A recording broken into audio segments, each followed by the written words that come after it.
to the Thought Snob Podcast. I'm Paula Swope. Let's get snobby.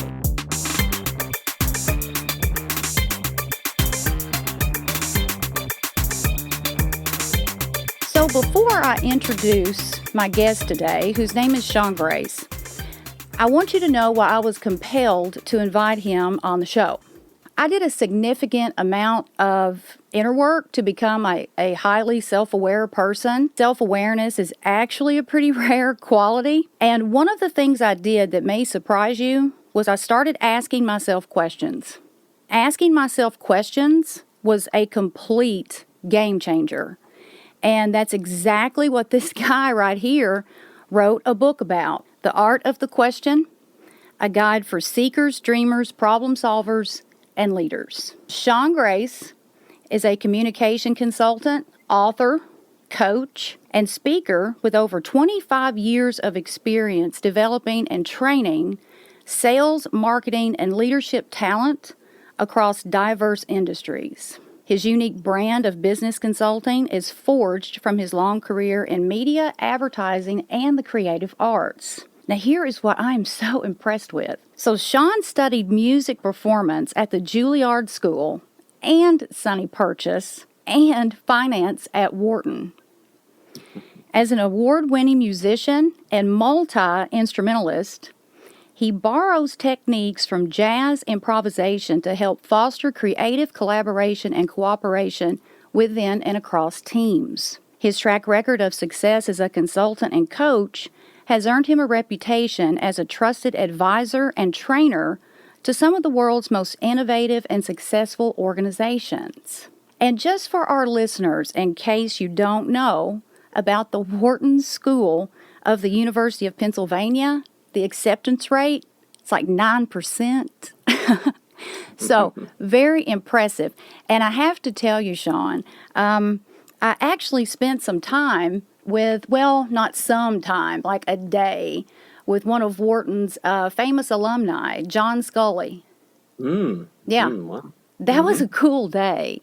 So, I'm sure it was. Yeah, and so there is a nonprofit organization here in Louisville, Kentucky, called the World Affairs Council of Kentucky and Southern Indiana, and they brought John Scully in for a few days to give he was like a keynote speaker and to give some lectures and stuff, and so he was in town for a few days, and I was their grant writer, and so I weaseled my way in there and got VIP access with John Scully, so that was cool. I had to share that with you, so. Very impressive. Yeah, right? I'm just going to jump right in and tell you, as I was, and I haven't read your book from cover to cover, but I've read quite a bit of it. And you absolutely roped me in on page 9 when you talked about what your mom called you. And she called you a doubting Thomas. Now, I hadn't heard that saying before. But I was also told to never question God, never question religion. I was told that God was a jealous God, and that if I asked too many questions, then I was going to get punished pretty harshly. And one of those punishments could have been being thrown into a lake of fire to burn for eternity. And so, yeah, and it was one of the dumbest things I've ever heard because with my upbringing, people they would personify God. I just wanted to call that to your attention before we start, talking about how you landed on all of this about questioning, because I think that was really the first time I just thought, something about this just isn't right. You know? I do know. I do know. And first of all, thank you for inviting me onto the podcast today, Paula. I appreciate that. And I also thank you for such a great and warm introduction. So my mom, wonderful, spectacular mother and woman, strong and resolute and full of faith as well. And I admired her for all of those things. When I was a young kid, I would question a lot of things around me, and certainly my upbringing was very much in the traditional, strict sort of Irish Catholic framework.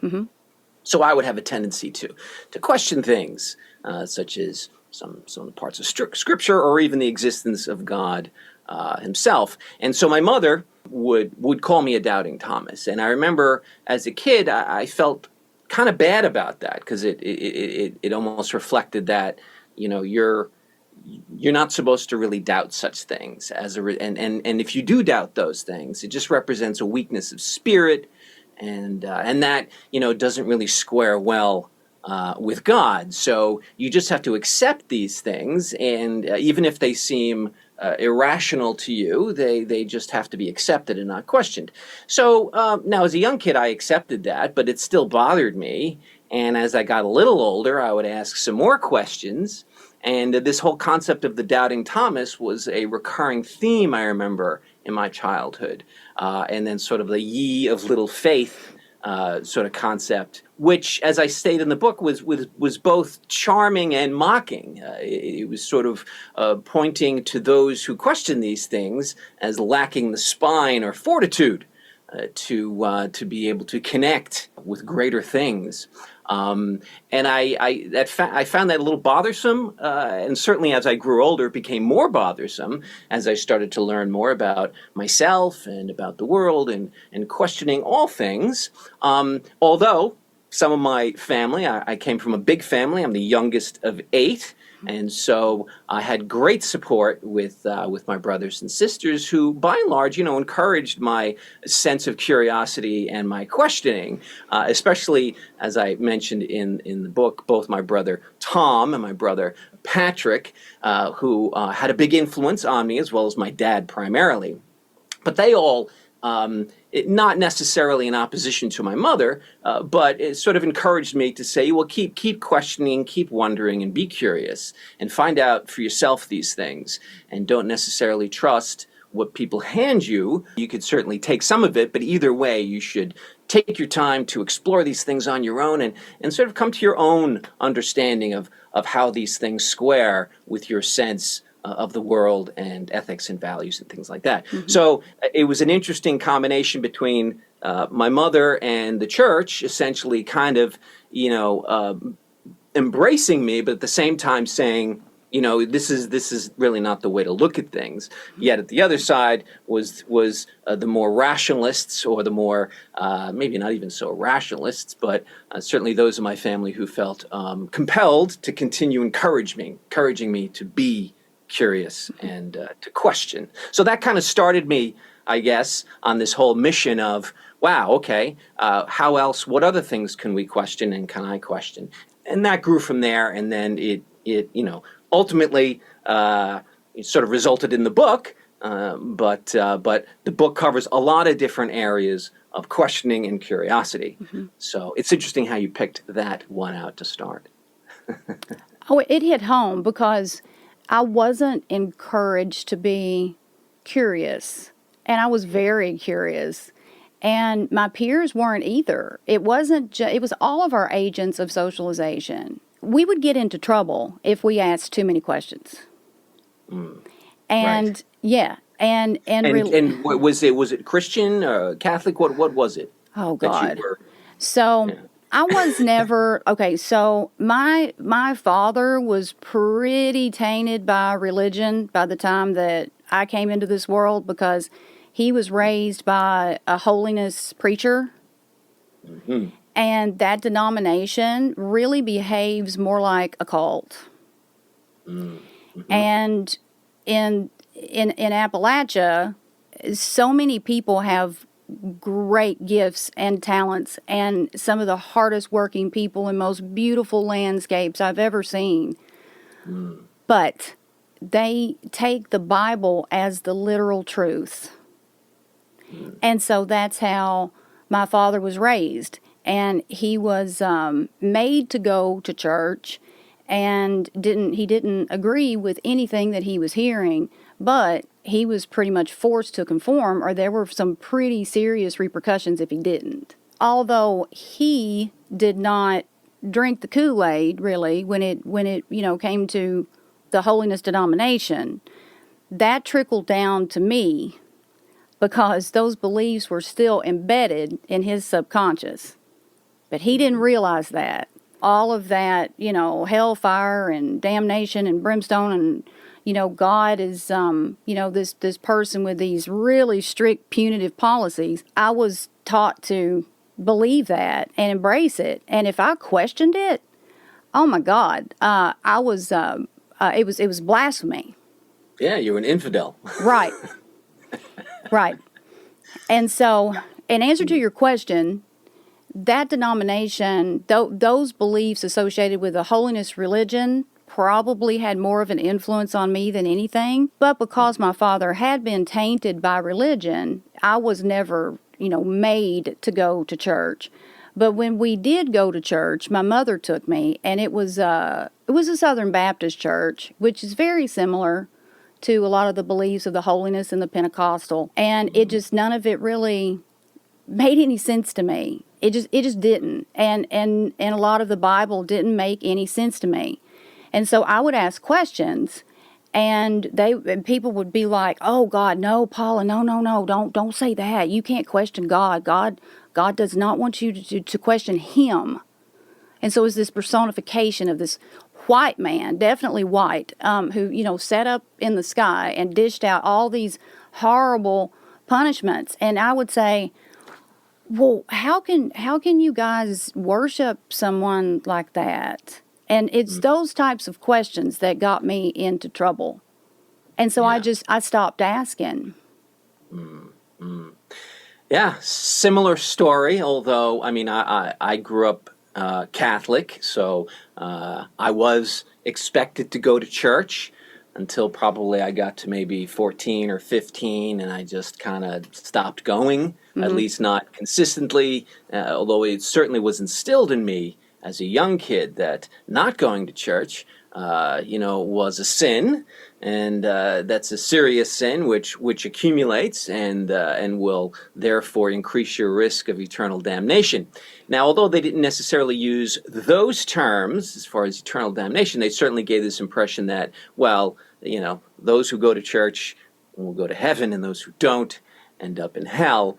But by the time I was 14 or 15, I had lots of different friends from lots of different denominations who were leading wonderful lives and wonderful families, and I started to realize, in addition to my own questioning prior to that, was that, wow, okay, the world isn't this one perspective in this one dimension, and these beliefs and these systems of beliefs are particular to this subculture, and I was starting to understand that as I started to study sociology and evolutionary psychology. These things started to become more clear to me as to, okay, I think I understand what's going on here, and not that I'm anti-religion or not that I'm anything like that, but I understood that a lot of the stories, especially the punitive stories, were essentially created in order to try to keep order within the confines of the value system or the rules within that particular religion. So once I got a grasp of what that was all about, it just became clearer to me as to, okay, I think I understand, what it's all about, and I think a lot of the questions are kind of answering themselves to a certain degree. Yet at the same time, many of my brothers and sisters continue to this day, go to church every week. They are devout Catholics, but that doesn't affect at all my relationship with any of them. I love them all dearly, and that's just part of our culture, our family culture, and my parents' culture. So once I started putting that in perspective, it became less threatening to me. And I started kind of understand, okay, I think I understand where things are now, and it's not as mysterious as it was to me for many years, where I'm like, well, I'm kind of confused as to why people seem to be so, caught up with this and so fearful of it. But it took a little while, but by the time I was in college, I had a pretty clear understanding of what was going on. So that helped me also be more compassionate and empathetic to those who maintained their belief, because I didn't want to impugn or indict anyone who had those beliefs. They are a very important part of to a certain degree, the human condition, but certainly from the cultural standpoint, how groups stick together, how they sort of share a sense of values. So all of that, once I understood it, it all became much less threatening to me, and it became more clear to me. However, along with that, like you were saying, there was and is a faction that is still very much in that realm of severity, and that doubting Thomas concept is still very prominent in a lot of areas. So me trying to understand that, I get it. I'm trying to be empathetic, and I try not to be critical in those ways. So that's why I said earlier when we were doing your introduction that part of me becoming a self-aware person involved asking those questions, because when I started asking questions that I hadn't really asked before, I just became less judgy. I was able, it wasn't, because I was really raised, it always goes back to the upbringing. Yeah. And, I was raised to really kind of look at the world as me versus them. Like I put this big line in between me and other people. It was like this separation. Yeah. And my ego got a great benefit from that because it put me on this self-righteous kick, well, I'm better than they are. Or if I saw somebody who had something that I wanted, I misdirected it and I was jealous of them. But then when I developed self-awareness and I increased my emotional intelligence, then I was able to look at that jealousy and think, why would I be jealous of somebody when really, when you dig down to the core of it, I really admire them. So maybe I ought to start learning from that person instead of hating them. Right. And it was just a huge game changer for me, and it softened me tremendously leading up to that point. I'm 47 years old right now, and I really started questioning things deeply in my late 20s because I was just really sick of living a life that wasn't worth living. And so I started asking all these questions, and I realized that I had a lot of people that I needed to forgive, including myself. And it was the questioning that led to the empathy.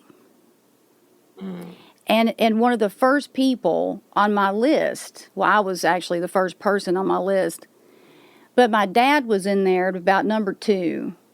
And I had endured a lot of abuse from him. When I looked back to his childhood and I started asking questions about his childhood, about everything about his upbringing and the religious aspect of it, I was able to possess empathy for him like I never had before.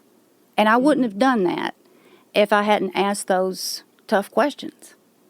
Yeah, it's very true, and it's a good example of that. Certainly, judgment was something that was attached to sort of the religious mindset. And as I grew up, there was this sense that, well, there are those of us who are on the right side, and there are the rest of people who are on the wrong side. And then there was a constant judging of behavior, of attitudes, of beliefs, and this bothered me after a while. I mean, to a certain degree, I adopted it, I guess, as a young kid, where I became then judgmental. Even though I was asking questions, I still had a self-righteousness to a certain degree about knowing more or whatever. But then years later, after I went through this whole process, I started to realize that, wow, okay, so judgment is actually not such a great thing in a lot of ways. In the book, I talk a lot about judgment, and certainly we all use judgment. We need judgment to navigate the world. And as I say in the book, hopefully there's more good judgments than bad in the end. But I adopted something years ago called be more curious and less judgmental.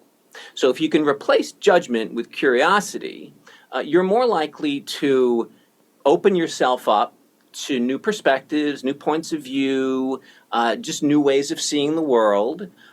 It doesn't make you more vulnerable. Certainly didn't make me Well, I should say in some ways, yes, there is a vulnerability to it because you're admitting that well, maybe I don't know and maybe this is something I can learn. So the approach became more curiosity and learning as opposed to passing judgment, which was something that was part and parcel, unfortunately, to a lot of that more strict religious mindset that there is a right way, there is a wrong way. It's been determined what they are.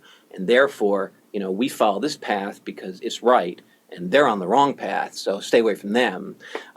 So I found that to be kind of simplistic and silly after a while, after I started to have more and more associations with people from around the world with different cultures and different backgrounds, and it just blew my mind. And this was probably as a teenager. I'm like, wow, okay, maybe passing these judgments and making these hard determinations of right and wrong isn't necessarily the best way to go. If anything, it may close me off to a lot of the world, whereas being curious might just open me up. Now, this also worked along with my interest I'm a musician, so I'm always working with other musicians and working on things. And there was always a tremendous sense of playfulness and curiosity within my musical experiences. And even questioning in the musical sense. As a jazz musician, there is a lot of this dialogue that goes back and forth, and it's all about building upon each other's ideas and not passing judgment necessarily on somebody's improvisational line, but actually agreeing with it or saying, hey, let's go with that. So there was I started to see that there was this sense of playfulness, wonder, curiosity within the world of the arts that I was exposed to at a very young age, thankfully, that also kind of paralleled my enlightenment as I became more curious and less judgmental. And as you say, you could say a lot of that does tie back to the guilt that we are often fed as youngsters, as our parents are carrying on a cultural belief that they had learned and they fully believe, so they're just trying to do what they think is right. But meanwhile, you're having to load all of this judgment and guilt. So when I would skip church on a Sunday, I would feel very guilty about it, and I'd worry that, oh my God, what's this going to mean for me on the big chart of misdeeds? So that, and of course there were other things regarding guilt. But I was able to get over that and balance it all out and not be angry about anything, not judge anybody, and just say, I get it, it's all good, but I'm no longer trapped by it, and I'm no longer confined by its limitations.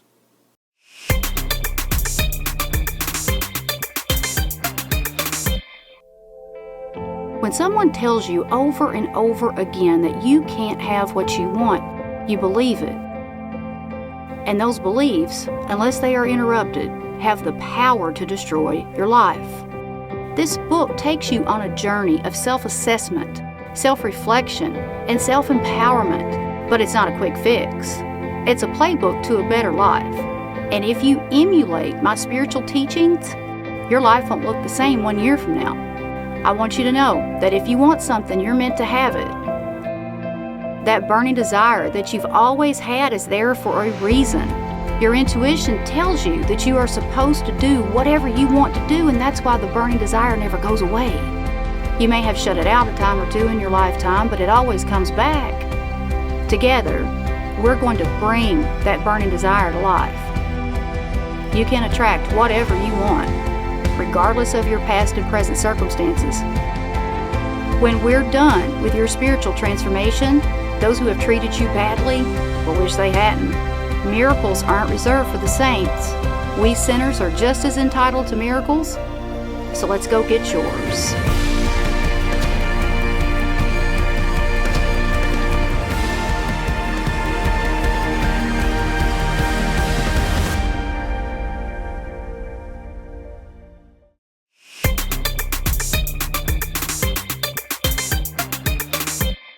That was one of the best explanations that I have ever heard. And you also you also talk a lot in your book about perception versus reality.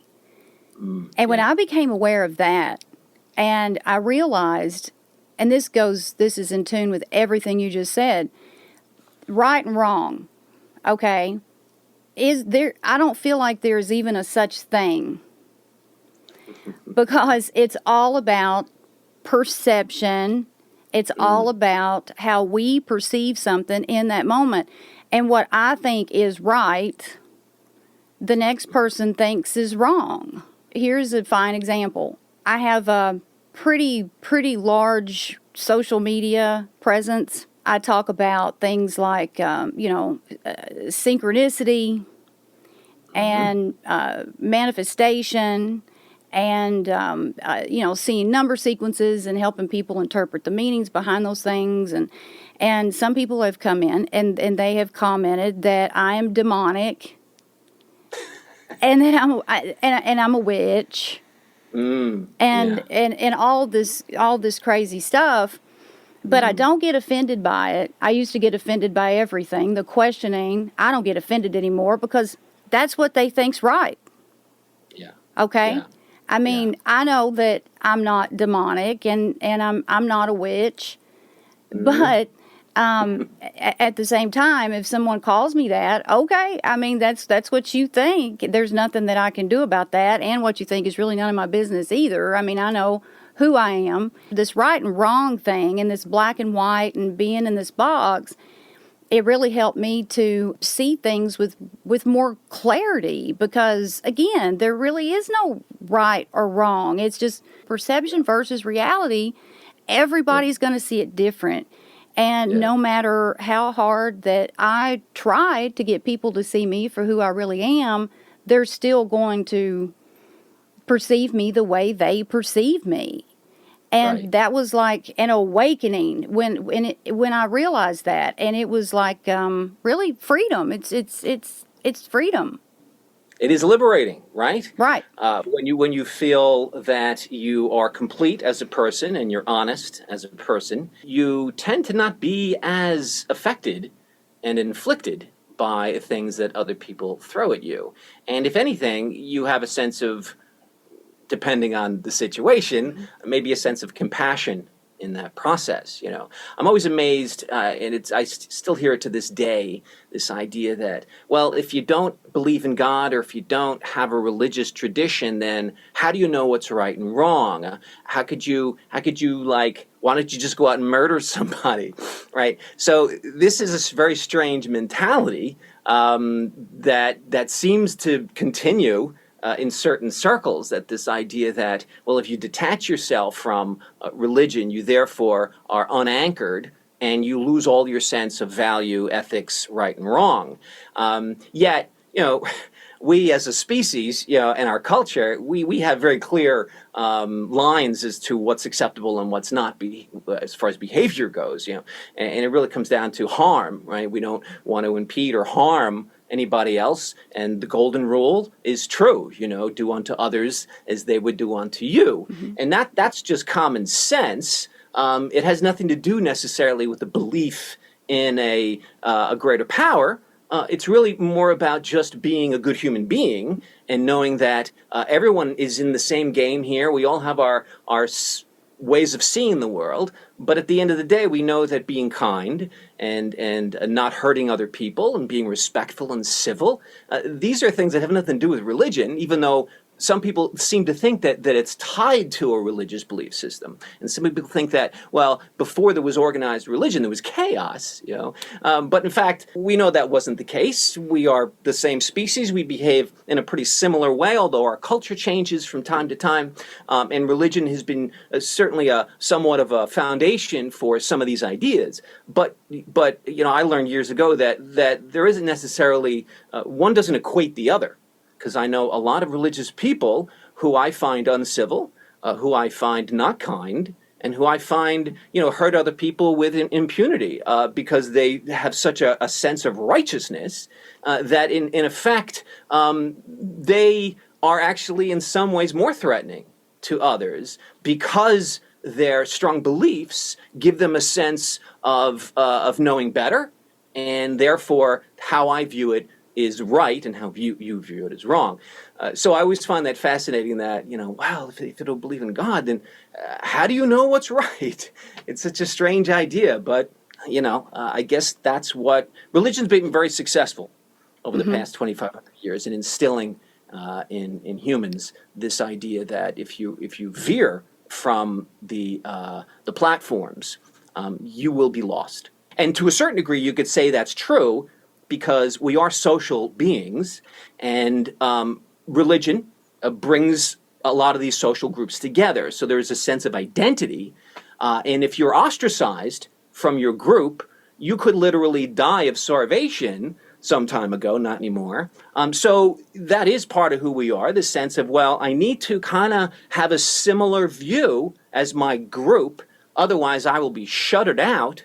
And there's nothing worse for a human to be ostracized from their group. So they'll do whatever they can to stick with that group. And you see this, I see this myself with friends who I grew up in the New York area and had some friends who moved away to some more rural areas.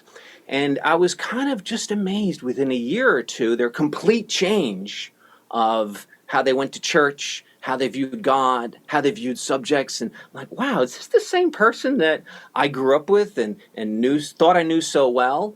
But then it dawned on me, I said, of course, they are accommodating to what is necessary for them to be able to fit within their new subcultural environment, wherever that might be. So if the majority of people believe in this, you're going to adapt, because if you don't, then you're not going to be invited to the events, you're going to be looked at poorly, and you will be ostracized. And there's nothing more fearful than being locked out of your social tribe.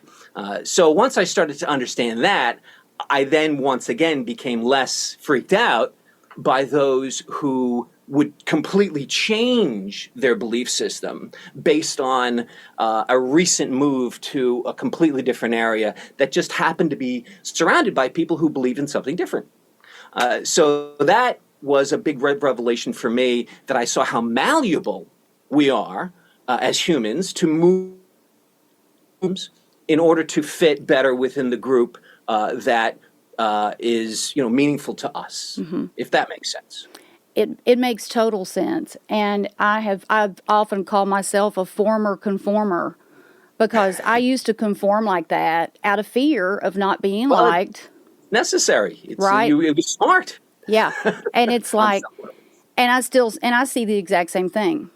And in so many different scenarios, I see the exact same thing. And I don't want to just, beat up on the church, but the church is the number one place that I have seen that type of behavior. Yeah. And to me, I believe in God as strongly as any churchgoer, and I'm not a churchgoer. Yeah. And when people ask me why I don't go to church, I will answer them very respectfully.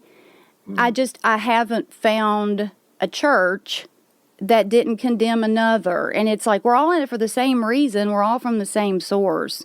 If these denominations are fighting, why do I want to be a part of any of it? I mean, we're all here for the same reason. And then alienating people because they don't fit the mold, I don't agree with that. I don't agree with that at all. And it goes back to perception versus reality. I mean, in my perception of that is wrong for me. And so I have to do what's right for me. But I used to be that person. I mean, I would get into a group and I would conform and within a few days forget about everything that I thought that I stood for. And then I just found myself in situations that were always compromising and put me in positions where I just wasn't being honest with anybody because I wasn't being honest with myself. Yeah. But you were doing that to survive to a certain degree, even though maybe literally that wasn't the case, but it's instinctive for us to be able to adapt quickly. Oh, yeah.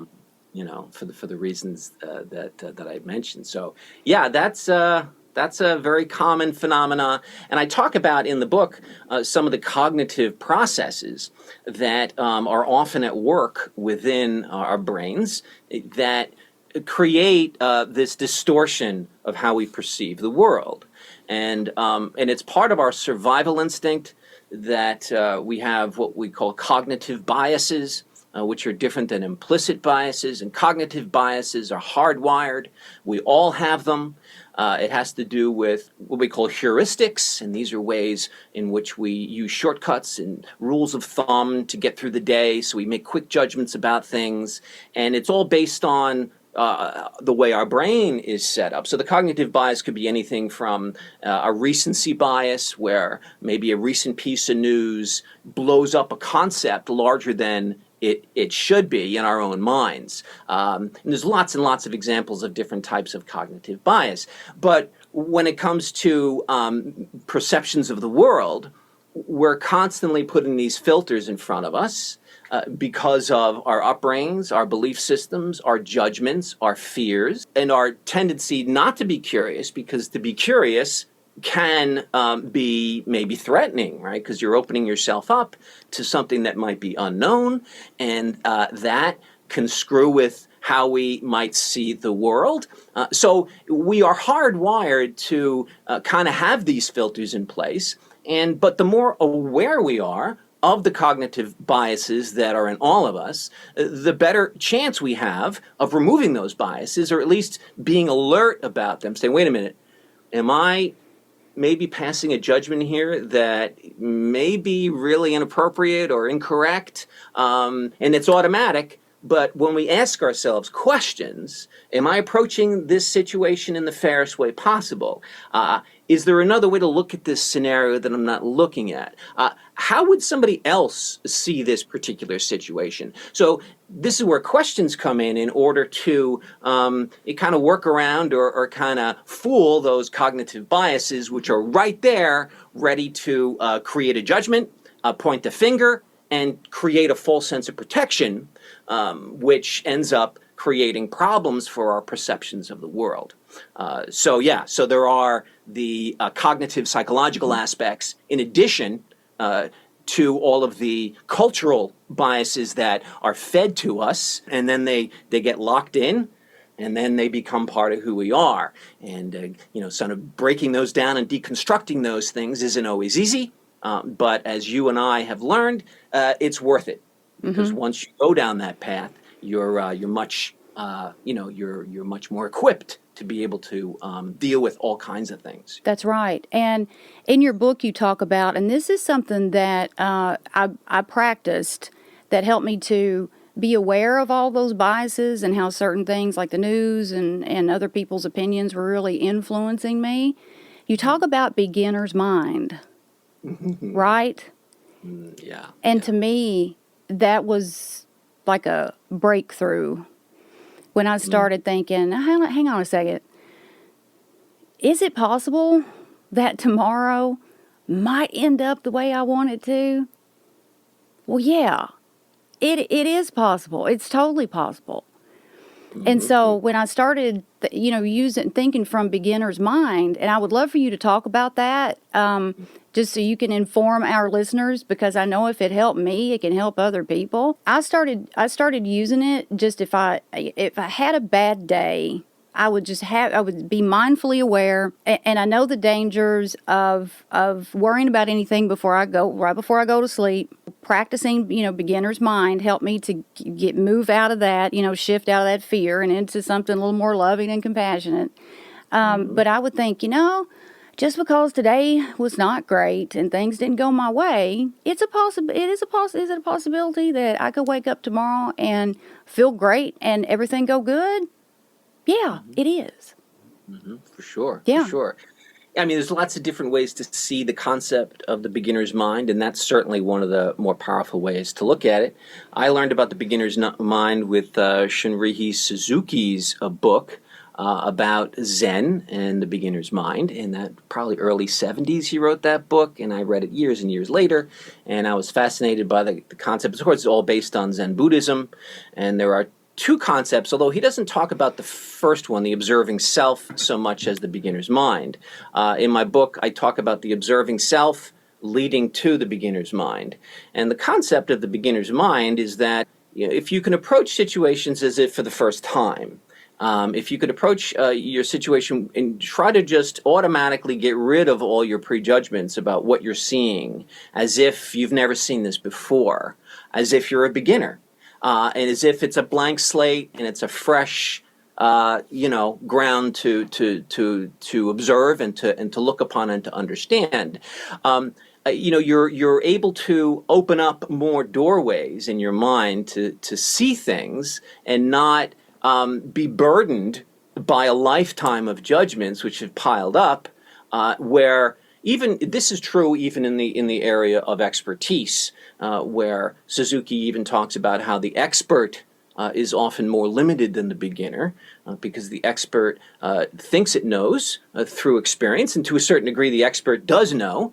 But the problem with that is that once you become an expert, you become so specialized that you block yourself off to other ways of seeing things. So Suzuki and Zen Buddhism in general says, be careful of becoming too expertise in a particular area, at least in the mind.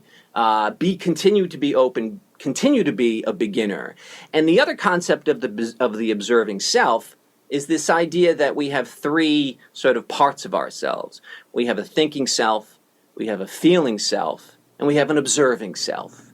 And the thinking self is constantly churning up emotions, some good, some bad, and they're constantly just in our minds, right? Emotional stuff happening. Then there's the cognitive side, which is all thoughts, the constant running of ideas, the constant chatter that's going on in our minds. All that's on the cognitive side, right? So these things are automatic processes. Well, then there's a third aspect but many of us don't realize we have, and it's the observing part of all of this. And it's part of the sort of the metacognitive awareness that I talk about in the book. Metacognitive just means sort of above your cognition. So the observing self is this idea that it's kind of a third eye where you raise above yourself and you look at yourself in a situation, or how you're handling a situation, or maybe you're depressed, or maybe you're angry. If you can just break away for a second, get into your observing self and watch yourself for a moment, you gain this incredible perspective, and a lot of times things kind of just calm down, and then you kind of put yourself ready for the beginner's mind. So the observing self gives sort of primes the ground a bit for the beginner's mind, and vice versa. I guess you can approach it. Let's approach this from a beginner's mind, and the observing self might be part of that. But I have found that if you can access the observing self, once you access that, all of a sudden the burdens of the emotions and the thoughts become more controllable. You start to see them for what they are. They aren't you, right? So we have thoughts, we have feelings, but it doesn't mean we are those thoughts, and it doesn't mean we are those feelings. And if we can observe that, then we're in a better position to approach it with a beginner's mind and be more open to possibilities and perspectives that we may have closed off if we didn't have that sort of unique access to that other part of us.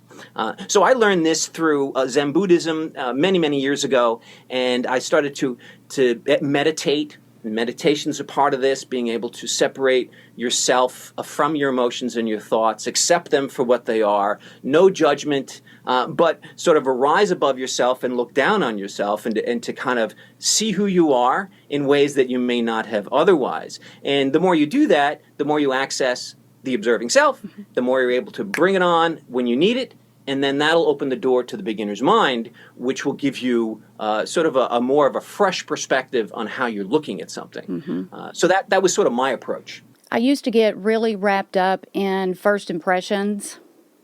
Yeah. And you talk about this, and I don't know if you talk about first impressions in your book, but you talk about what I'm getting ready to say, and it's related to the beginner's mind.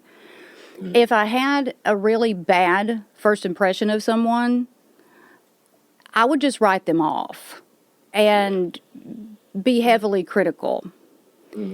But when I started operating with a higher level of awareness and the beginner's mind, then I would think, well, just because my first interaction with that person didn't go well, that doesn't mean it's going to happen the second time. Right. Right? And I think, and I think that if we could all just develop an awareness of that, then it would help us all be just a little bit more compassionate and less judgy, because being judgmental doesn't get us anywhere. It might temporarily make us feel good about ourselves, but that doesn't last.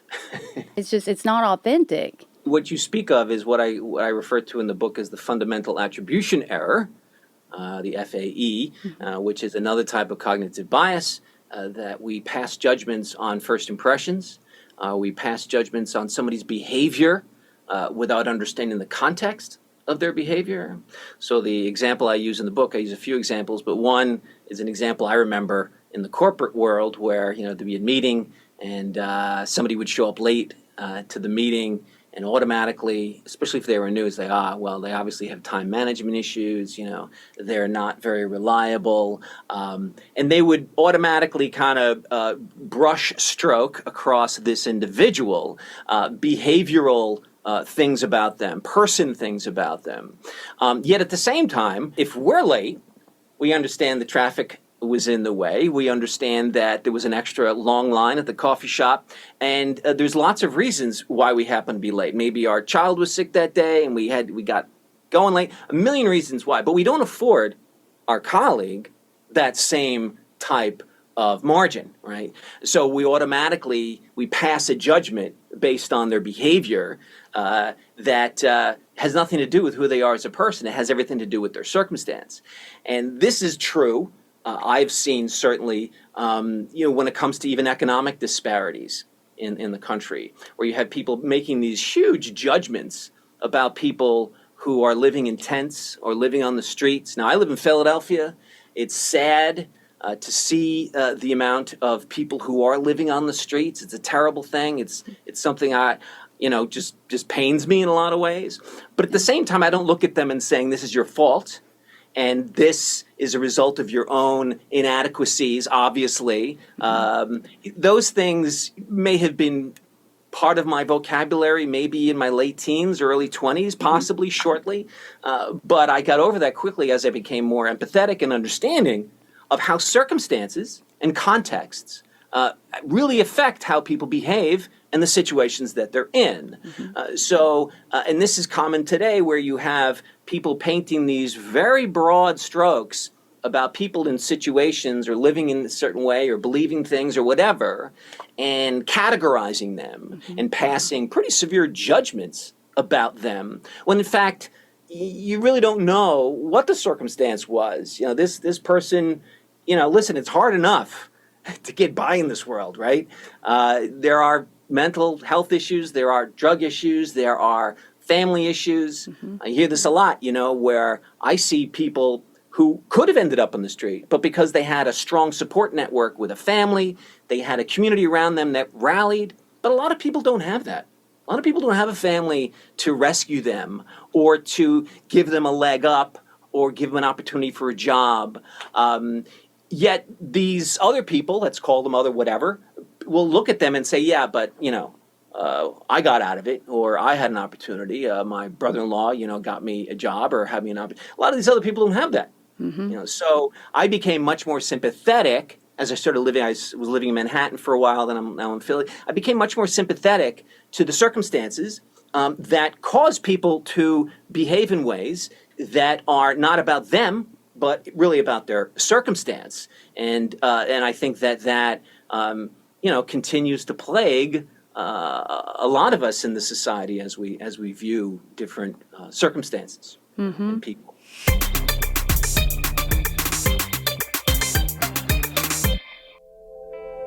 When someone tells you over and over again that you can't have what you want, you believe it.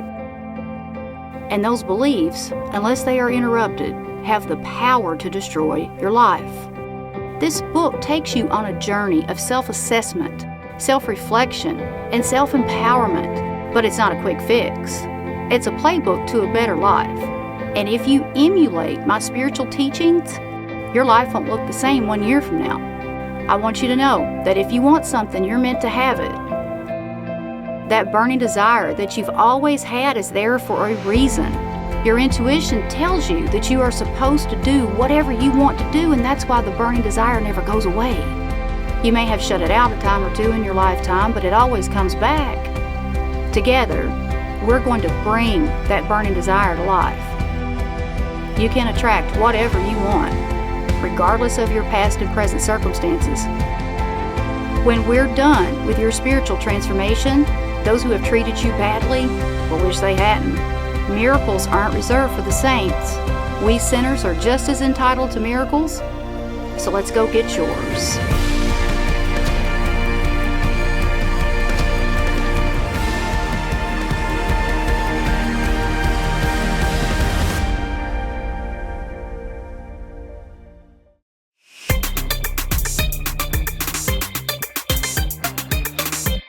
I used to judge, I would make sweeping assumptions about certain groups of people. I used to do that.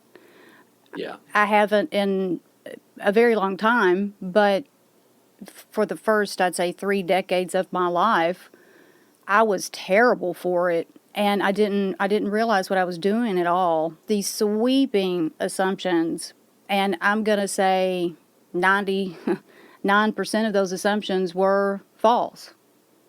Absolutely false. And if I saw a homeless person, then I would immediately, my mind would go to criticisms.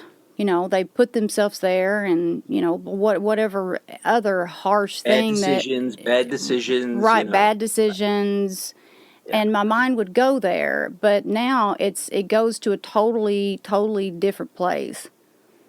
And it's just that questioning that helped me to be aware of that. And another thing, too, is I've also learned that if I'm harshly criticizing somebody without any evidence at all, then there's something that I see in them that is in me, and I need to explore why I'm so triggered by what this person is doing. It's like, why do I care?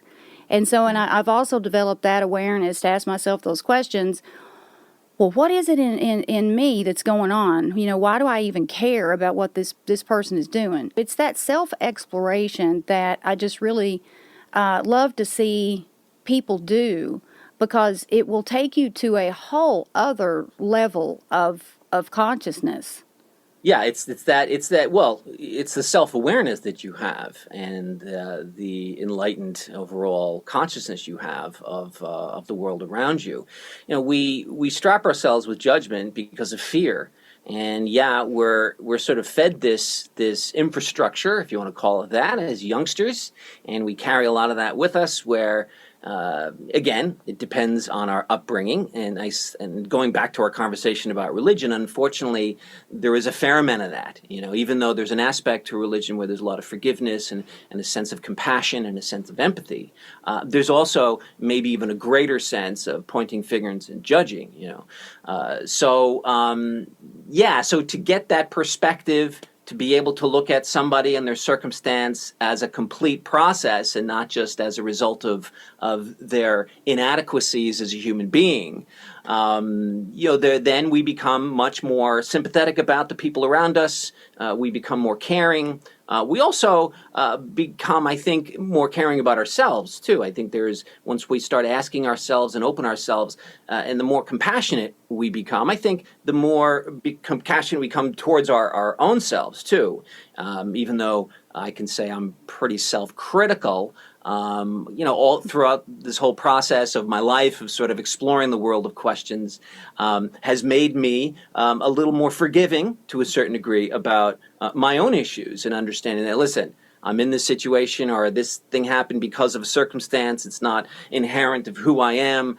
And I even talk about what you talk about there. Like in the book, I say, when you react to something, instead of defending the reaction, like for instance, if you make a judgment about a homeless person or somebody doing something that you disagree with, before you, which we automatically do, defend our judgments and defend our complaints or whatever it is, or our outbursts. In the book, I suggest instead of defending them, why don't you ask where it's coming from? What is the root of your reaction to this situation? And is there something there worth looking at? So if you see a situation that bothers you, and maybe it's fully legitimate that it bothers you, but maybe there's aspects of it that are closing you off to maybe a point of view that might be worth looking at. Instead of automatically defending your position and defending your outrage, before you do that, maybe just take a closer look at, okay, wait a minute, why am I reacting this way? What is at the root of that reaction?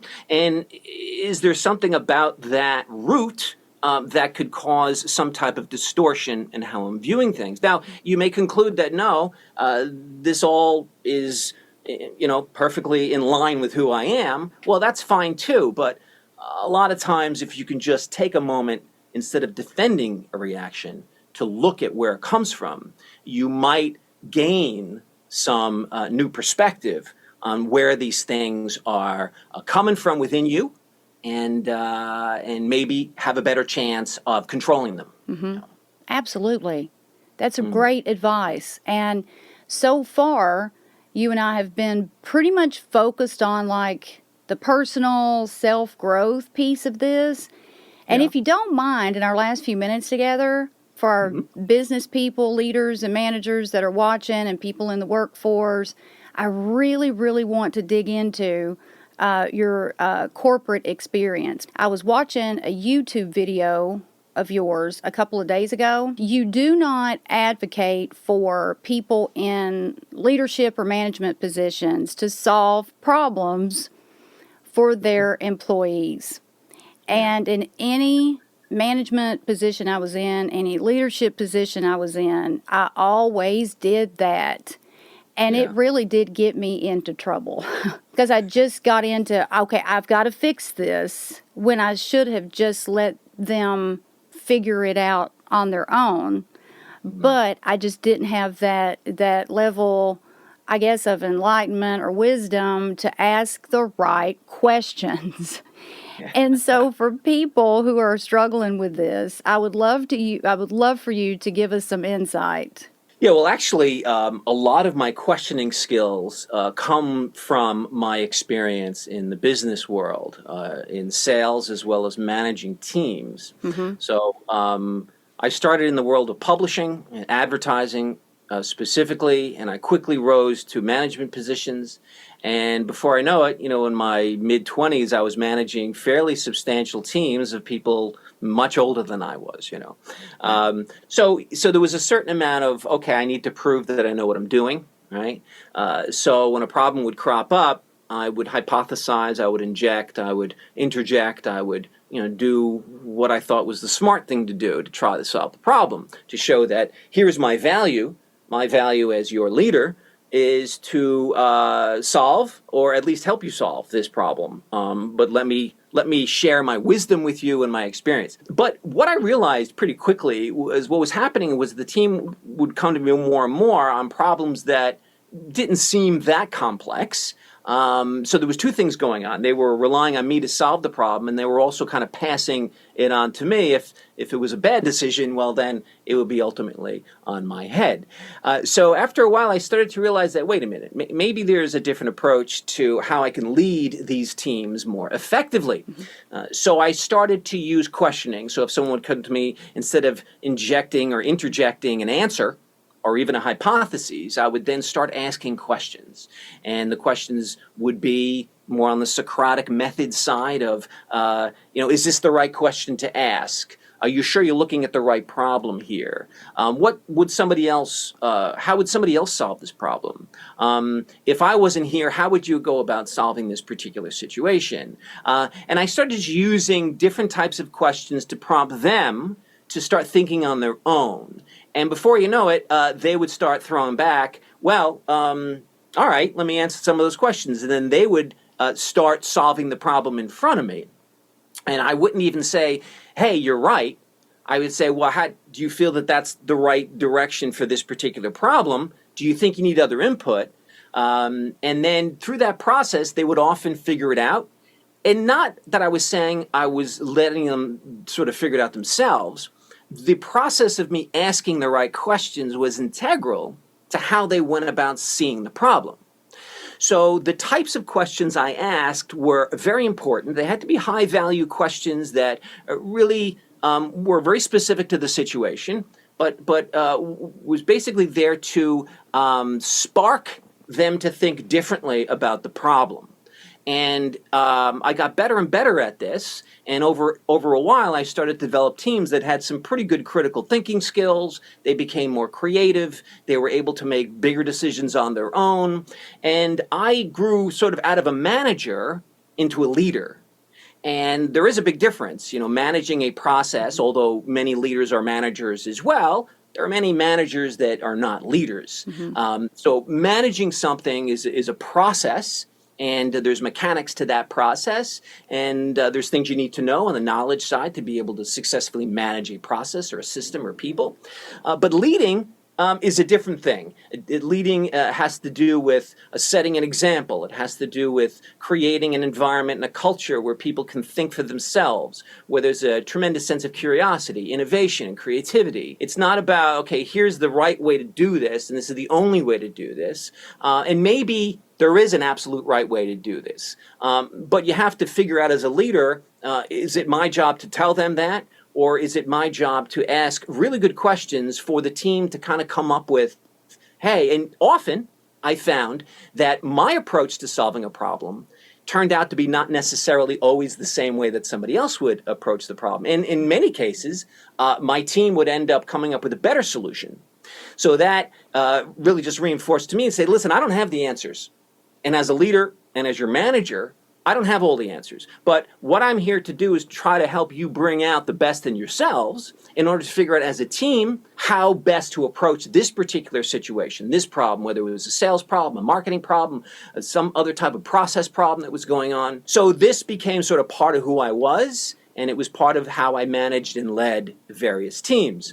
And then I just sort of brought that to different industries. As I moved from publishing into TV and into various types of media, I was able to sort of bring that skill set and then be able to lead different types of teams with a whole variety of different types of people more effectively. And it was all based on questioning. And if I went way back to my early corporate days, it really came out of my studying of sales. And I learned very early on that selling isn't about talking. It's about asking questions and listening. And if you're better at asking questions within the selling process, you're going to have a better chance of closing a deal or making something happen that's beneficial to both sides. That took a little while for me to understand because my understanding of selling was to be able to just talk and be able to really sell the features and to wow people. But soon I realized that that's not what it's about. It's about empowering the people you're talking to figure out how they want to solve a problem or how they see their problem. And then you as a sort of a consultant to work with them through questioning to come up with a path that makes the most sense. So I wasn't there to deliver an answer. I was there to be a partner in the selling process in order to build a plan that made the most sense through a process of collaboration and questioning. So after I studied that, then I started managing sales teams and then instilling that upon those teams. And then I rose to management, and then I was able to kind of take those concepts, refine them, and make them more applicable across a wide variety of situations and scenarios. So my corporate experience in the world of questioning, I would say, is probably the biggest overall experience I've had and knowledge set where I've built a lot of the ideas that I was able to share within the book. So questions in the corporate world were hugely effective for me. And I think to this day, the people who I managed, hopefully they would still say that that was true and is true. So it sounds to me as though your approach, like through the questioning, you helped on an individual level them to unlock their inner wisdom, which made them more self-reliant.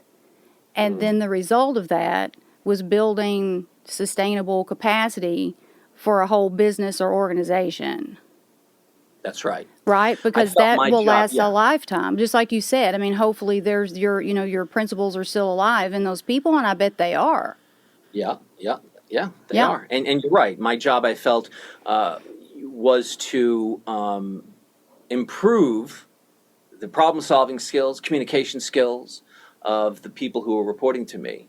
And to a certain degree, my job was to figure out how to replace me.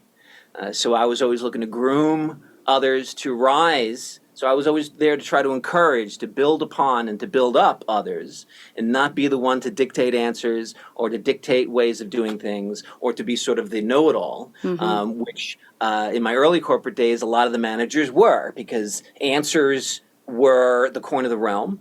And to be uninformed or to ask questions was too risky. So if you didn't have the answers, well, you better shut up and not ask questions. And that was me too, very early. I'm like, oh, I don't have an answer here, so I'm not going to say anything because I'll just look ignorant. But I quickly got over that, and it became just like, wow, okay, I got to ask lots of questions now. And now my job is to help others do the same thing. It's funny, Socrates, I spent a little time talking about Socrates, Plato, and Aristotle in the book, and the Socratic method, which, is such a big part of this whole process of questioning. Socrates saw himself as what he calls in Greek a maieutic. And a maieutic is a midwife. And he believed that the philosopher's job and the question asker's job is to not deliver answers to others, but to help them give birth to their own understanding and realization. So he didn't see himself, his job was to ask the questions in order for them to tap into their own wisdom and their own understanding, which often they suppress because they have issues about their own sense of competence. And the job of a good manager, I think, is also being a maieutic, is a midwife to help give birth to better decisions, to better decision-making, and come to their own realization of how best to solve this problem. And then that will then get carried forward, and hopefully they'll be leaders one day and they'll do the same, Right. So that was my approach to that. And in the book, I certainly talk a lot about that, but I love the idea of the maieutic, which is a word I was not familiar with until I started writing the book, and I started learning more about Socrates' approach to questioning. And once I read that, I'm like, I like that a lot. That really speaks to what this is all about. It's about, helping others through questioning to kind of make their own realization of whatever it might be. Right. And I think that's true transformational leadership. And there is a clear distinction between, the transactional manager and the transformational leader. And when I was in those roles, I always strive to be that transformational leader. And in some areas I excelled, and then in some I didn't. And so I just wanted to use myself as an example when I asked you to speak about that, because jumping in and solving problems for my people really didn't do anybody any good. And it did backfire because, like you said, if something happened as a result of a decision that I made for somebody else, then I was on the chopping block. And I wish that I would have had that wisdom when I was managing people. I really do, because it did cause problems with me when I was, guiding people in their work. I want to talk about one more thing that I found in your book, and when I read it, so many thoughts came flooding in, and I thought about this movie that Denzel Washington was in, and I cannot think of which movie it was. It might have been American Gangster. But he said the loudest person in the room is the weakest person in the room, right? And coming from a person who used to be the loudest person in the room and raised by people and around all sorts of people that were also the loudest people in the room, weight really resonated with me. And for our listeners, WAIT stands for Why Am I Talking? And so... And this is something that I just, with my, self-growth and spiritual evolution and all the work that I did, this is something that I became painfully aware of. Why am I talking? And so I would like for you to just talk to our listeners about that for a bit. How can they use this in their everyday life? And you tell me if you agree or disagree, but I really do feel like that if you can stop yourself and think, why am I talking? That's a sign of strong emotional intelligence. Yes, and that's in the chapter called Listening, which I say is the most important communication skill, is to listen. And so the weight is in that chapter, and it really does two things. The WAIT, number one is, why am I talking? Right? Am I talking to prove a point? Am I talking to make somebody feel bad about themselves? Am I talking because it's my turn? Am I talking because there's silence?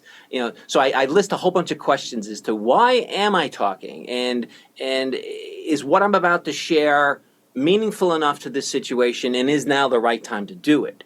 Right? So I think I list maybe 6 or 7 questions one might ask themselves before they're about to speak. The second aspect of wait is literally wait.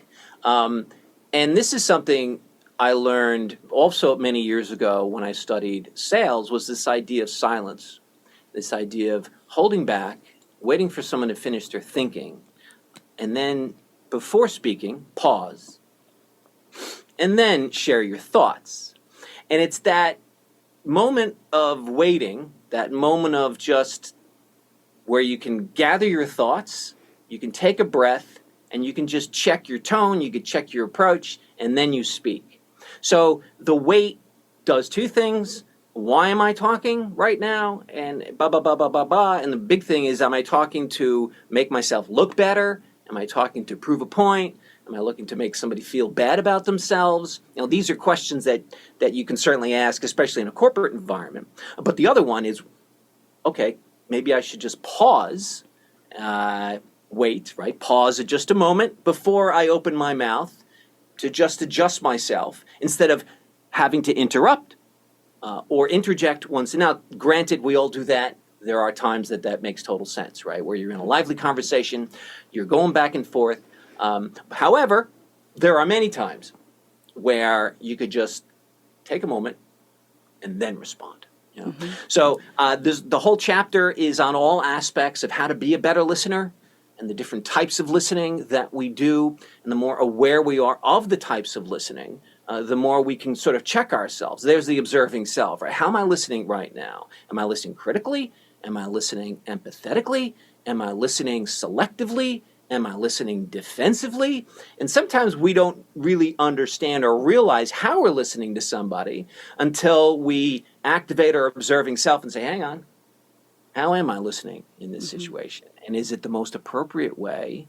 And is this conversation more important? Is this such an important conversation that just being there for this person is really what matters? Not to prove a point, not to prove that I'm better, not to prove that I'm smarter, but it's just to be there for somebody. That's the most appropriate listening for this situation, I might say. So that's part of the metacognitive awareness of the observing self, which then feeds into the whole world of listening as such a key communication tool for all of us. So wait is something I do think is a powerful sort of concept to think about. It is a very powerful concept, and I think accomplishes several different things, because it can also stop us from being like so reactive that if someone says something that we don't like, if we just give it a second, if we wait, then we won't say something to offend someone, or say something that we regret, or say something that destroys a relationship. And so I think that this is something that is applicable in personal relationships, in business, just all across the board. I mean, relationships in general, relationships with strangers. I mean, with anybody. And it's certainly very true in the world of social media, where people are so anxious to jump in an angry way to pile on, when in fact maybe that's not the most productive way to communicate about this subject. So sometimes just remembering to wait before you respond, maybe that's wait a few minutes, maybe that's wait an entire day or whatever, or maybe you wait to the point you say, I don't need to respond to this. So it applies to the digital world as well and how we communicate. It absolutely does. It absolutely does. And I have to use that daily. because I'm Do so I. active on social media. I mean, I have to wait before I just immediately. And so Right. it's excellent advice, and anybody can really integrate it into their daily life as long as they remember to do it. Your book is fantastic, Thank and you so I much. want you to let people know where they can purchase it and when. So Hmm. my launch date is August the 12th. Very good. Yours is August 14th. August 14th, Amazon. It's actually up now for pre-order on the ebook, but the print edition won't be on pre-order. It'll just be available on August 14th going forward. So definitely pick up a copy for yourself, and if you're a manager and leader, consider picking up a copy for your entire team, because there's lots in there regarding how to be a better leader. If someone wants to work with you, what's the Yeah, best? they can. Yeah, I have. Well, my consulting site is Peak Luma, Peakluma, as in sort of peak brightness, Peak Luma, and you could reach me through there. There's a contact form, and you could reach out. And I do a lot of leadership development training for teams, or I work with executives on one-on-one coaching. So an array of different types of service offerings, especially in the arena of training, consulting, developing future leaders, and providing the communication and creative skills necessary to succeed in this rapidly changing world. So that's kind of what I do. Okay, well, I will make sure that all of your contact information is linked with this episode so people can easily find you. You can also And find me on LinkedIn too, just Sean Grace on LinkedIn. thank you so much. This has been a great conversation, and I knew that it would be. And I just want to close out with a question that I stumbled across this morning. It's an article that just happened to pop up in my inbox, and the timing was impeccable because of our podcast interview was scheduled for noon, and I saw this at like 10 a.m. or something. But the title of the article was "The Most Important Question Albert Einstein Ever Asked." And the question was, is the universe a friendly place? And it caught my attention because the one question that really, really, truly changed the trajectory of my entire life was something that came from Dr. Wayne Dyer. And he said, hostile people live in a hostile world. Peaceful people live in a peaceful world. Same world. So what world do you live in? And when I heard that, I was like, holy shit. Because I was living in a very hostile world. Then I decided, you know what? It's not all hostile. The world's not all hostile. Now my world's a peaceful world. But that mindset started with that question. I would just like for our listeners to think about that. Is the universe a friendly place? And I think right now is the perfect time for people to be thinking about how they perceive the world that they're in and their role in it. Yeah. Right? Yeah. So, Very much so. Yeah.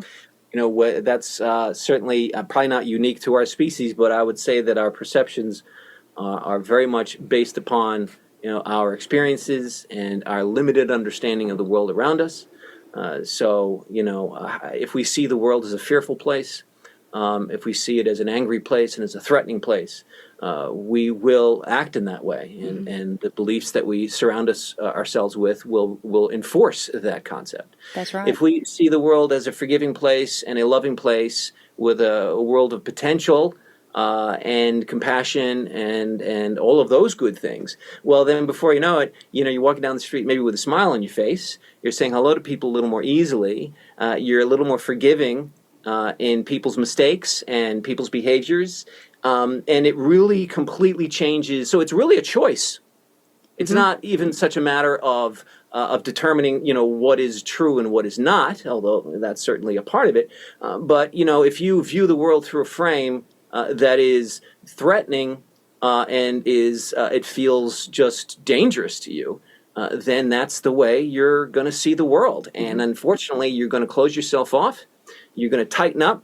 You're going to put armor around yourself.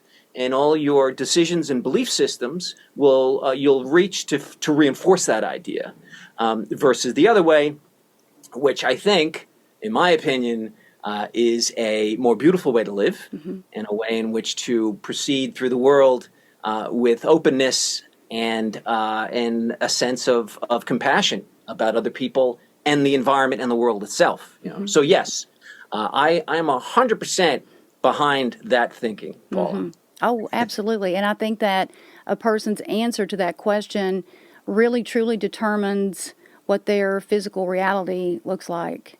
This has been wonderful, Sean. Thank you so much. I so appreciate you being on the show. Thank you. It was a pleasure, and I really enjoyed our conversation, Paula. Yes, I did too.